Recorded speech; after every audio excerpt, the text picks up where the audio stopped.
Welcome back to the latest episode of the 10-Minute Round. We got a good one for you this weekend, folks. We got a great fight night out of Saudi Arabia. You know the UFC likes to stack these cards. You know we like that sweet Saudi money. Or maybe Dana White's just trying to visit his BFF. I'm not sure. Either way, we have Israel Adesanya in the main event. Yes, you heard that right.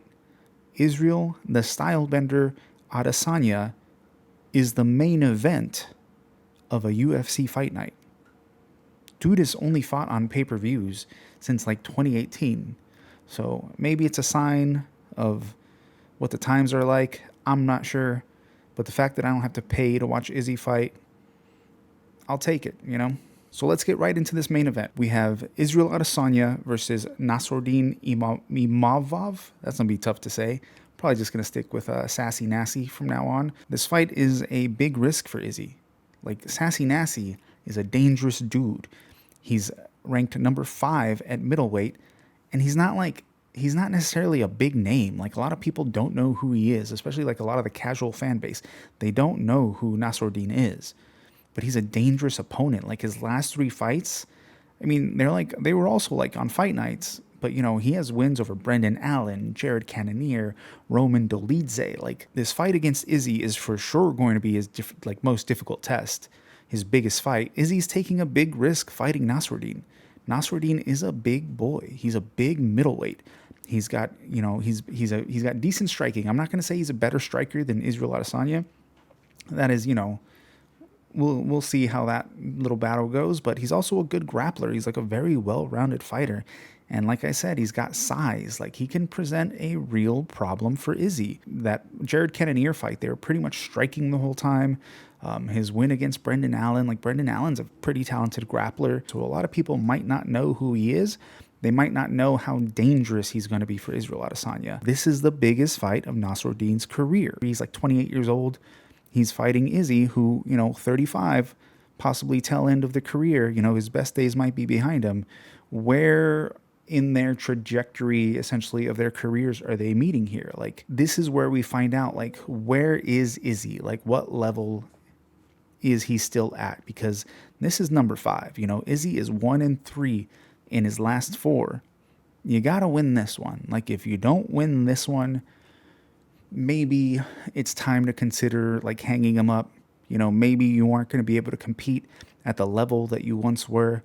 So if you kind of keep going after this one, like, you're chasing something that you may never get again. Like, what are we fighting for at this point? So the pressure is kind of on Izzy too to win this one. Like, he has to come out and he has to kind of prove a point to the world that he's still the style bender, that he's still Israel Adesanya. So both dudes are going to come into this really motivated, but for like completely different reasons. So it's going to be a great main event. Honestly, it's a great main event. I'm excited to see it. I do like that Izzy has been training with Robert Whittaker. I mean, besides like a cool little, you know, oh, we're best friends now. It's good to see 2 guys at a high level kind of sharing ideas. And, you know, both of them are probably past their prime, but maybe they still have like some good wins left in them. We'll see. Needless to say, I'm rooting for Izzy. He's my dude. This is going to be a tough one. He's currently like a slight betting favorite.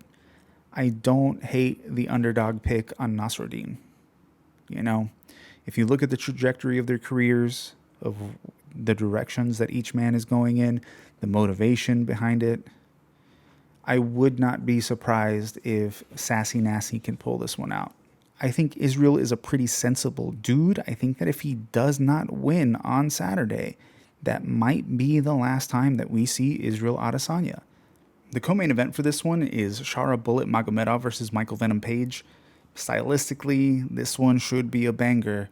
Shara is the type of dude where he's probably going to try to stand up with Michael Venom Page, and that is the exact kind of Michael Venom Page fight that you want to see. I question this decision by the UFC, this matchmaking generally, like on these Saudi cards, they want to like showcase their guys, the guys that like the Saudis are fans of, like Shara and Khamzat. MVP is a tricky dude to fight. He's a tricky guy to have a stand-up fight with.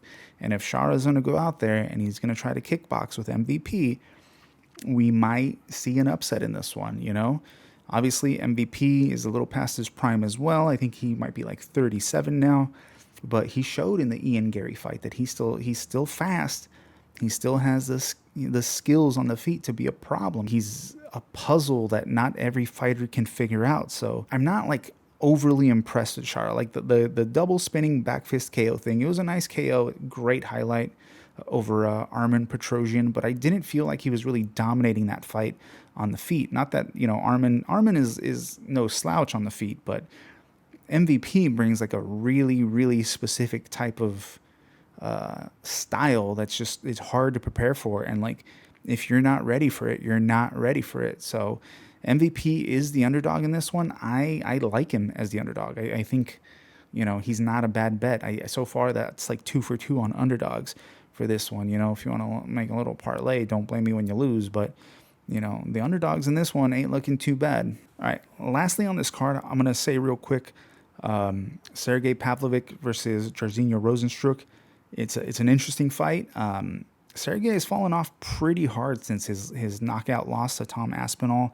You know, obviously he's only lost to Alexander Volkov after that one, but Volkov kind of worked him. It kind of seemed like the aura was gone a little bit from Sergei. And if you're going to get that aura back, you have to go in there and you have to kind of knock out a guy like Jairzinho Rozenstruik, which is easier said than done. Like Jairzinho's he's a very talented striker, a very talented heavyweight striker. Like he brings the danger of his own in this one. So for Sergei, you know, if you want to still be at the top of the heavyweight division, you kind of got to go out there and you got to steamroll a guy like Jairzinho Rozenstruik. Easier said than done, buddy. But, you know, you want back in that title talk, this is one you got to win. That's all I'm going to say about this weekend's card. As far as this past weekend, shout out to Big Ben Rothwell for becoming the BKFC heavyweight champion. I'm happy for him. Dude's been doing it for a long time. I remember watching him in like the IFL. It's nice to see him go out there and starch dudes, win a fight in 30 seconds, become heavyweight champ, and get paid. He definitely looks like he found the protein aisle at his local GNC, though. You know, looking pretty swole for a 40-something-year-old dude. Besides that, Jeremy Stephens KO'd, he finished Eddie Alvarez. It wasn't exactly a KO. I think they stopped it in between rounds. From what I saw, Eddie Alvarez said that his jaw was broken in like the first round and he just couldn't take the punishment anymore. So, you know, good for who the fuck is that guy. But can we just stop with the whole pretending that Conor McGregor is going to fight somebody? I think they had Conor McGregor face off against Jeremy Stephens. Conor McGregor was like, oh, schedule the fight. Let's be real. It's not going to happen. The UFC is not going to let him fight anywhere else. Not anytime soon. We probably may never see him fight. I'm tired of like this whole, he's going to fight Logan Paul. He's going to fight this guy. He's going to fight that guy. Can we just stop with like pretending, like saying that Conor McGregor is going to fight this dude? Like it's going to hype something up. Like if we ever see him fight, his next fight will most likely be in the UFC. If it's against a top guy that's not like Michael Chandler, if it's a top 10 guy that's not Michael Chandler, because I don't believe that Michael Chandler is really a top 10 guy, but he's probably not going to win. This is just getting sad.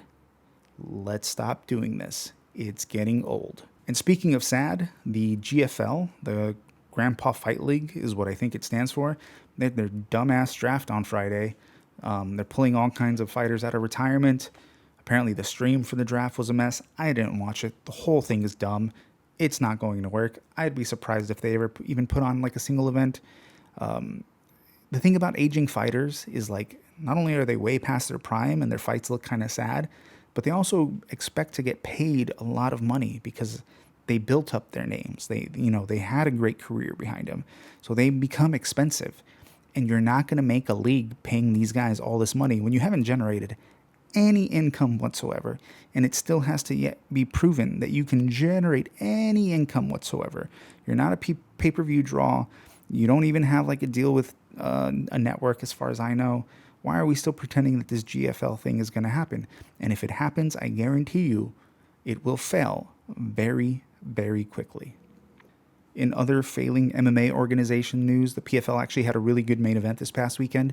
Usman Nurmagomedov defended his like dead Bellator lightweight title against Paul Hughes. The fight itself, Great fight. Very entertaining. I would highly recommend looking it up. I don't know where you could find it at this point, maybe DAZN, but the fight itself was fantastic. So good on those guys. You probably didn't see it. You definitely didn't see it, but it was a good fight. Highly recommend it. That's it for this episode of the 10-minute round. I might try to hop on some live streams later this week. I'm going to be playing Marvel Rivals. I want to show you how I'm just probably the greatest Psylocke you've ever seen. Not really, but I have fun. It's fun. I lose. I get angry sometimes. Sometimes it's not fun. Sometimes it's actually very rage-inducing, but I might do it anyway. Who knows? Otherwise, that's it for this week. I'd like to leave you with what is like probably the best song of the year, the song that we're all going to be listening to and talking about for decades to come. So enjoy that. Have a good week. Peace.